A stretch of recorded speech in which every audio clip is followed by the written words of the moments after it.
कुछ न करता,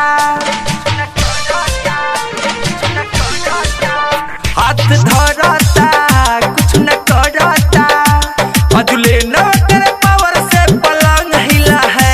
हसबैंड मेरा सच में झंडू बाम मिला है, हसबैंड मेरा सच में झंडू बाम मिला है। सखी हमरो त ससुरा देवरिया जिला है, कि हमरो त ससुरा देवरिया जिला है। हसबैंड मेरा सच में झंडू बाम मिला है, हसबैंड मेरा सच में झंडू बाम मिला है।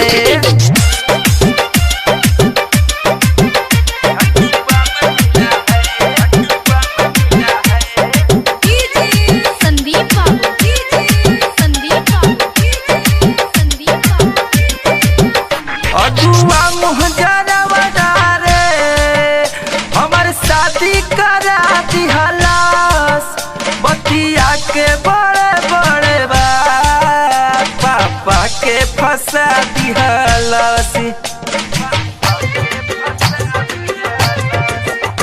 अगुआ मुहजरवा रे हमर शादी करा दिहलास, बतिया के बड़े बड़े बात पापा के फंसा दिहलास। ससुराया गईली हम भुला गईली, मरद के दर्द नहीं सिकवा गिला है। हसबैंड मेरा सच में झंडू बाम मिला है, हसबैंड मेरा सच में झंडू बाम मिला है।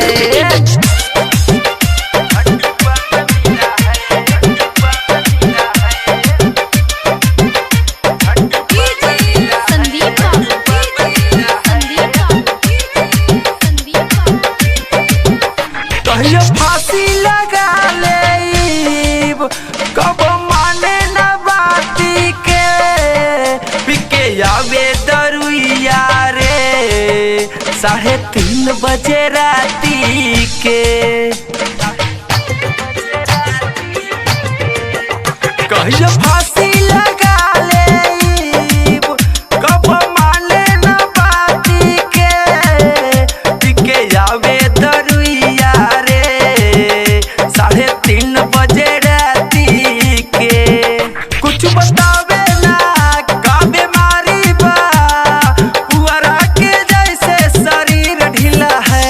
हसबैंड मेरा सच में झंडू बाम मिला है, हसबैंड मेरा सच में झंडू बाम मिला है। सखी हमरो त ससुरा देवरिया जिला है, कि हमरो त ससुरा देवरिया जिला है। हसबैंड मेरा सच में झंडू बाम मिला है, हसबैंड मेरा सच में झंडू बाम